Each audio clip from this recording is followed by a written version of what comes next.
तो आप इनकी मिट्टी देखिए, इनकी मिट्टी आपको देखने में ही कितनी अच्छी लग रही है, कितनी उपजाऊ लग रही है। और उसका कारण क्या है कि ये देखिए, जो यहाँ पर इनकी फसलों के अवशेष हैं वही यहाँ पर सड़ते हैं और सड़ करके ज़मीन का सॉइल ऑर्गेनिक कार्बन जिसे कहते हैं वो बहुत बढ़ाते हैं।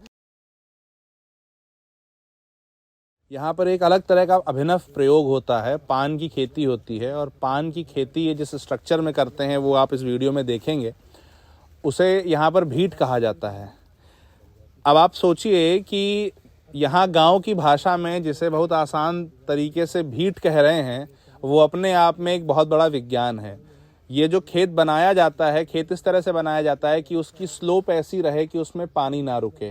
वीडियो में आप देखेंगे कि पीछे का जो इसका स्लोप है वो नीचे की तरफ झुका हुआ है, आगे का स्लोप नीचे की तरफ झुका हुआ है, जिससे कि इस खेत में बारिश होने के बाद पानी ना रुके। दूसरी चीज़ ये है कि यहाँ पर आपने देखा, जिसको हम आज पॉली हाउस कहते हैं, जिसको मतलब पूरा प्लास्टिक लगा करके और उसमें हीट को रेगुलेट करने के लिए, तापमान को रेगुलेट करने के लिए बनाया जाता है। ये एक प्राकृतिक तौर पर बनाया गया एक पॉली हाउस जैसा है, जिसमें इन्होंने बांस के माध्यम से एक पूरा स्ट्रक्चर बनाया है, ऊपर लोहे के तार लगाए हैं और उन लोहे के तारों पर जो है पैरा यहाँ पर कहा जाता है, जिसको जो चावल के बाद में जो उसका वो बचता है वो इन्होंने ऊपर लगाया है। अब सबसे बड़ी बात क्या है कि इससे कितने फ़ायदे हो रहे हैं कि कितना भी तापमान बढ़ता है या घटता है, दोनों स्थितियों में इनका जो खेत है वो थोड़ा सुरक्षित रहता है। अगर पाला पड़ रहा है, ओले पड़ रहे हैं, उससे भी इनका खेत थोड़ा सुरक्षित रहता है। दूसरी चीज़ ये है कि यहाँ पर अगर आप देखेंगे तो आप देख रहे हैं कि बांस लगा करके पान लगाए गए हैं, पान की खेती है, ठीक है। दूसरा ये कि पान के साथ साथ में इन्होंने पीछे आप देखोगे तो कुंदरू लगा रखे हैं, अदरक लगा रखी है। अदरक जो 2.5 इंच नीचे जाती है, कुंदरू जो बांसों पर ऊपर जा करके क्रीपर्स की तरह जा रही है। और दादा मेथी वेथी भी, धनिया वनिया भी लगाई जा सकती है, जिसकी जड़ बहुत नीचे नहीं जाती है।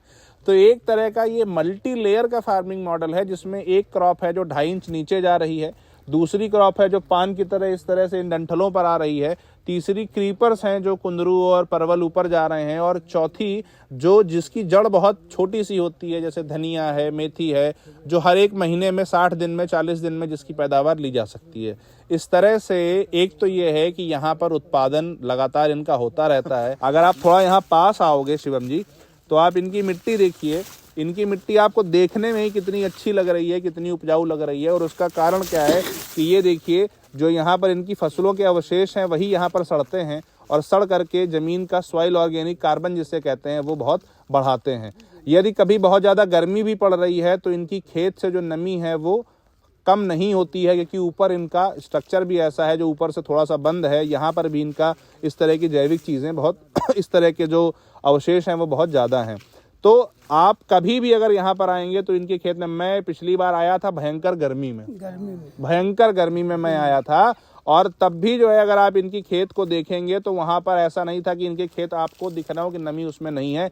नमी का संरक्षण ये तब भी कर रहे थे, ये खेत इनके नमी का संरक्षण कर रहे थे।